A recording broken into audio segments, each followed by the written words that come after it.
First of all, the word corruption is a monetary invention. That aberrant behavior that's disruptive to the well-being of people, while you're dealing with human behavior. And human behavior appears to be environmentally determined, meaning if you were raised by the Seminole Indians as a baby, never saw anything else, you'd hold that value system. And this goes for nations, it goes for individuals, for families. They try to indoctrinate their children to their particular faith and their country and make them feel like they're part of that. And they build a society which they call established. They establish a workable point of view and tend to perpetuate that, whereas all societies are really emergent, not established. And so they fight new ideas that would interfere with the establishment.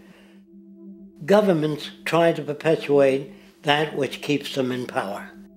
People are not elected to political office to change things. They're put there to keep things the way they are. So you see, the basis of corruption is in our society. Let me make it clear. All nations, then, are basically corrupt because they tend to uphold existing institutions. I don't mean to uphold or downgrade all nations, but communism, socialism, fascism, the free enterprise system, and all other subcultures are the same. They are all basically corrupt. The most fundamental characteristic of our social institutions is the necessity for self-preservation. Whether dealing with a corporation, a religion, or a government, the foremost interest is to preserve the institution itself. For instance, the last thing an oil company would ever want is the utilization of energy that was outside of its control, for it makes that company less relevant to society. Likewise, the Cold War and the collapse of the Soviet Union was, in reality, a way to preserve and perpetuate the established economic and global hegemony of the United States. Similarly, religions condition people to feel guilty for natural inclinations, each claiming to offer the only path to forgiveness and salvation. At the heart of this institutional self-preservation lies the monetary system, for it is money that provides the means for power and survival. Therefore, just as a poor person might be forced to steal in order to survive, it is a natural inclination to do whatever is needed to continue an institution's profitability. This makes it inherently difficult for profit-based institutions to change, for it puts in jeopardy not only the survival of large groups of people, but also the coveted materialistic lifestyles associated with affluence and power. Therefore, the paralyzing necessity to preserve an institution, regardless of its social relevance, is largely rooted in the need for money or profit.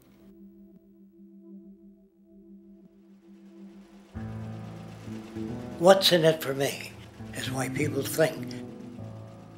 And so if a man makes money selling a certain product, naturally he's going to fight the existence of another product that may threaten his institution.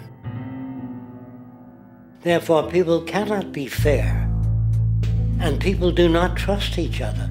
A guy will come over to you and say, I got just the house you're looking for. He's a salesman. When a doctor says, I think your kidney has to come out, I don't know if he's trying to pay off a yacht or whether my kidney has to come out. It's hard in a monetary system to trust people. If you came into my store and I said, this lamp that I've got is pretty good, but the lamp next door is much better, I wouldn't be in business very long. It wouldn't work. If I were ethical, it wouldn't work. So when you say industry cares for people, that's not true. They can't afford to be ethical. So your system is not designed to serve the well-being of people. If you still don't understand that, there would be no outsourcing of jobs if they cared about people. Industry does not care. They only hire people because it hasn't been automated yet. So don't talk about decency and ethics. We cannot afford it and remain in business. It is important to point out that regardless of the social system, whether fascist, socialist, capitalist, or communist, The underlying mechanism is still money, labor, and competition. Communist China is no less capitalistic than the United States.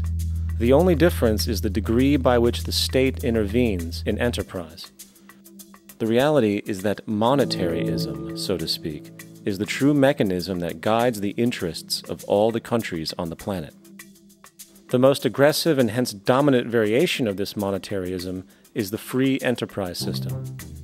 The fundamental perspective, as put forth by early free market economists like Adam Smith, is that self-interest in competition leads to social prosperity, as the act of competition creates incentive, which motivates people to persevere. However, what isn't talked about is how a competition-based economy invariably leads to strategic corruption, power and wealth consolidation, social stratification, technological paralysis, labor abuse, and, ultimately, a covert form of government dictatorship by the rich elite. The word corruption is often defined as moral perversion. If a company dumps toxic waste into the ocean to save money, most people recognize this as corrupt behavior. On a more subtle level, when Walmart moves into a small town and forces small businesses to shut down for they are unable to compete, a gray area emerges. For what exactly is Walmart doing wrong? Why should they care about mom-and-pop organizations they destroy?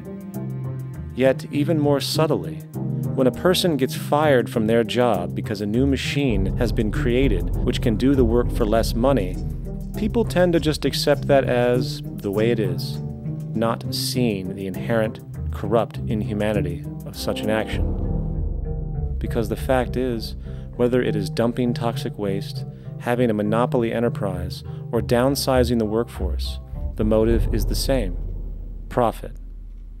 They are all different degrees of the same self-preserving mechanism, which always puts the well-being of people second to monetary gain.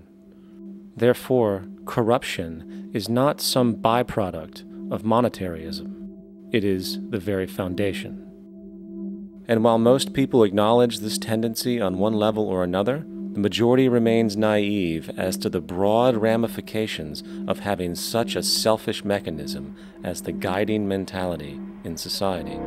Internal documents show that after this company positively, absolutely knew that they had a medication that was infected with the AIDS virus, they took the product off the market in the U.S. and then they dumped it in France, Europe, Asia, and Latin America. The U.S. government allowed it to happen. The FDA allowed this to happen. And now the government is completely looking the other way. Thousands of innocent hemophiliacs have died from the AIDS virus. This company knew absolutely that it was infected with AIDS. They dumped it because they wanted to turn this disaster into a profit.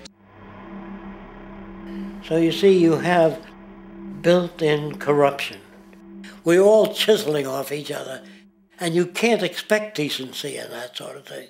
And the question that's raised by politicians is, how much will a project cost? The question is not, how much will it cost? Do we have the resources? And we have the resources today to house everyone, build hospitals all over the world, build schools all over the world, the finest equipment and labs for teaching and doing medical research. So you see, we have all that, but we're in a monetary system. And in the monetary system, there's profit. And what is the fundamental mechanism that drives the profit system besides self-interest? What is it exactly that maintains that competitive edge at its core? Is it high efficiency and sustainability? No, that isn't part of their design. Nothing produced in our profit-based society is even remotely sustainable or efficient. If it was, there wouldn't be a multi-million-dollar-a-year service industry for automobiles, nor would the average lifespan for most electronics be less than 3 months before they're obsolete. Is it abundance? Absolutely not. Abundance, as based on the laws of supply and demand, is actually a negative thing. If a diamond company finds 10 times the usual amount of diamonds during their mining, it means the supply of diamonds has increased, which means the cost and profit per diamond drops. The fact is, efficiency, sustainability, and abundance are enemies of profit. To put it into a word, it is the mechanism of scarcity that increases profits. What is scarcity? Based on keeping products valuable. Slowing up production on oil raises the price. Maintaining scarcity of diamonds keeps the price high. They burn diamonds at the Kimberley diamond mines. They made a carbon that keeps the price up. So then, what does it mean for society when scarcity, either produced naturally or through manipulation, is a beneficial condition for industry? It means that sustainability and abundance will never ever occur in a profit system, for it simply goes against the very nature of the structure. Therefore, it is impossible to have a world without war or poverty. It is impossible to continually advance technology to its most efficient and productive states.